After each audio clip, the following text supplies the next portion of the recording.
हार्दिक शुभकामनाएं दशहरा के लिए। हम सब जानते हैं दशहरा को बुराई का अंत होता है, अच्छाई की जीत होती है और दशहरा को विजय दशमी के नाम से जाना जाता है। और हम लोगों ने नवरात्रि में भी सुना है कि माता ने बुराई का अंत किया और अच्छाई की जीत हुई। आज मैं वही कहानी लेकर आया हूँ जिसमें बुराई की तो अंत हुई है लेकिन क्रोध की भी अंत हुई। विष्णु भगवान के छठे अवतार यानी कि परशुराम भगवान, वो राजनगरी से दूर रहते हैं और वो जंगल में एक आश्रम है वहाँ रहते हैं उनके परिवार जने के साथ। उनके पिता का नाम है ऋषि जमदग्नि और उनके पिता का उनके 3 भाई थे और उनके माता का नाम है रेणुका। और राजनगरी में वहाँ पर एक राजा है जिसका नाम है सहस्त्रभानु, जो दत्तात्रेय का बहुत बड़ा भक्त था और वो हमेशा पूजा पाठ और तपस्या में लीन था। तो तब दत्तात्रेय प्रसन्न होकर उसको वरदान दिया कि उसके पास 1000 भुजाएं होगी यानी कि 1000 भुजाएं होगी। तो इससे लेकर वो बहुत ही घमंड हो गया और उससे प्राइड होने लगा खुद के ऊपर, देखो मेरे पास इतने भुजाएं हैं। तो एक बार वो जंगल की तरफ चल रहा था, तब वहाँ पर ऋषि जमदग्नि का आश्रम वहीं पर ही था। तो तब ऋषि जमदग्नि ने देखा कि एक राजा हमारे आश्रम में आ रहे हैं, तो तब उन्होंने जल्दी फटाफट व्यवस्था कर दी राजा के लिए। तो जब राजा चलकर आया उसने कहा कि मैं तो अभी चलकर आया था, तुम्हें इतनी जल्दी व्यवस्था भी कर दी मेरे लिए। तो तब ऋषि जमदग्नि ने कहा कि मेरे पास एक गाय है जिसका नाम है कामधेनु गाय, तुम जो भी मांगोगे वो तुम्हें लाकर दे देंगी। तो तब राजा सोचने लगा कि एक साधु को एक चमत्कारिक गाय की क्या जरूरत होगी। तो उसने कहा कि ये गाय तो हमारे राजमहल में होनी चाहिए। तो तब वो कामधेनु गाय को जबरदस्ती लेकर चला गया और ऋषि जमदग्नि ने कितनी बार मना किया मत लेकर जाओ, फिर भी वो लेकर चला गया। जब परशुराम आए तब उनको पता चला कि उन्होंने जबरदस्ती कामधेनु गाय को लेकर चले गए। तब वो क्रोधित होकर उनका परशु लेकर वो राजमहल की ओर चले गए और सहस्त्रभानु के 1000 भुजाएं जो थी वो काट दिया। तो बाद में वो अपनी कामधेनु गाय को लेकर वो अपने आश्रम चला गया। और जब वहाँ पर गया तब उनके पिता यानी कि ऋषि जमदग्नि ने कहा कि तुमने एक राजा को मार के घोर पाप किया है और राजा एक पिता के समान होता है। तो तब ऋषि जमदग्नि ने कहा कि तुम्हें 1 साल के लिए तीर्थ यात्रा करने के लिए जाना होगा और तुम्हें तपस्या करनी होगी।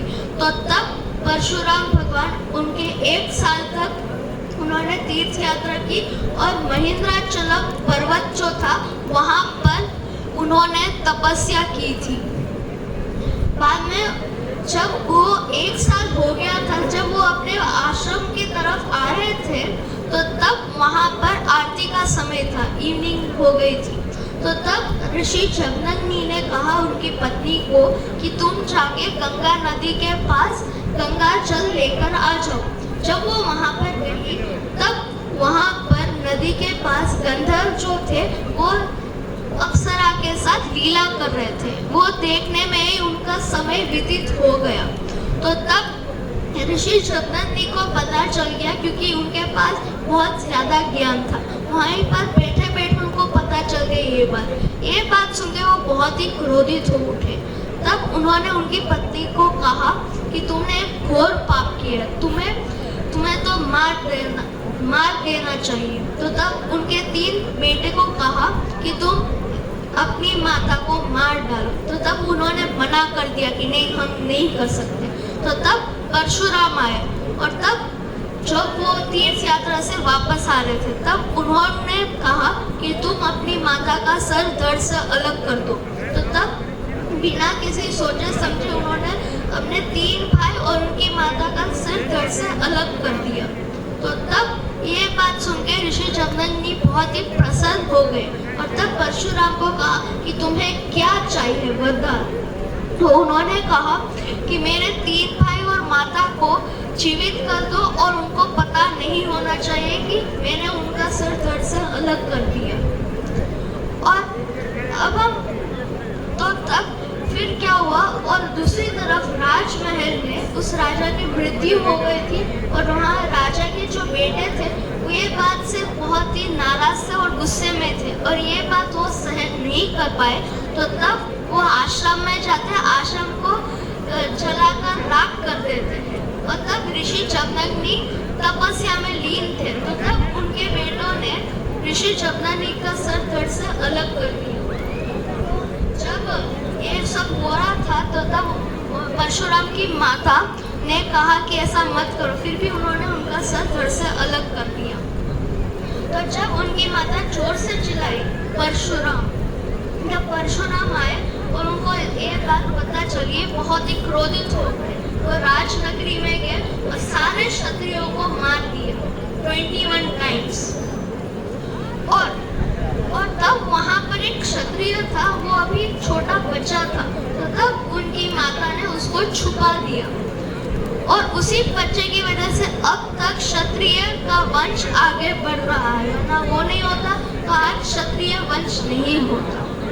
और तब उनको सबको हरा दिया। अब हम बात, तब जब वो अपने आश्रम की ओर आ रहे थे तब उनके पिता का सिर जो था वापस छोड़ दिया। और जब वो आश्रम में गए तब उन्होंने यज्ञ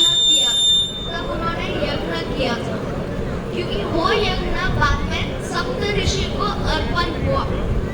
अब वो वापस महिंद्राचलम पर्वत में तपस्या में लीन हो गए। अब हम बात करते हैं रामायण काल की ओर। जब वहाँ पर माँ सीता का स्वयंवर था तो तब राम भगवान ने एक धनुष तोड़ दिया था जो शिव जी ने परशुराम को दिया था।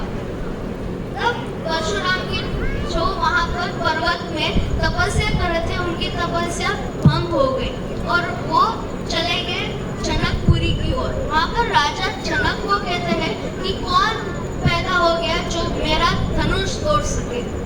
तो तब राजा और परशुराम ने कहा था जो भी लोगों ने ये नहीं किया वो साइड में हो जाए, जिसने भी ये धनुष तोड़ा वो एक साइड आ जाएगा, अगर ये नहीं करोगे मैं आप सबको मार डालूंगा। तो तब राम भगवान कहते हैं कि ये मैंने किया है। ये वहाँ पर तब दोनों आपस में आँख मिलाकर बात कर रहे थे। तब परशुराम को पता चला राम भगवान यानी कि स्वयं श्री हरि है ये। पर फिर भी उनको लग रहा था कि नहीं ये श्री हरि नहीं हो सकते। तो उन्होंने उनका बाण दिया और कहा कि ये रस्सी वापस से छोड़ दो और तीर कमान से मुझे ऐसे शूट करो। तो तब उन्होंने ऐसा बांध दिया रस्सी। और तब जब रस्सी बांधी तब परशुराम को पता चला तो सच में श्री हरि है। तब वो अपने घुटनों में बैठ गए और हाथ जोड़ दिए। तब जब वो राम भगवान उनका तीर लेकर तैयार थे शूट करने के लिए, तब राम भगवान कहते हैं कि मैं तुम्हारा आयु नष्ट कर दूं या तुम्हारी तपस्या। तो तब परशुराम कहते हैं कि मुझे मेरी तपस्या नष्ट कर दो। उसके साथ क्रोध भी नष्ट हो गया। इससे समझ सकते हैं कि क्रोध नहीं करना चाहिए। बोलो सिया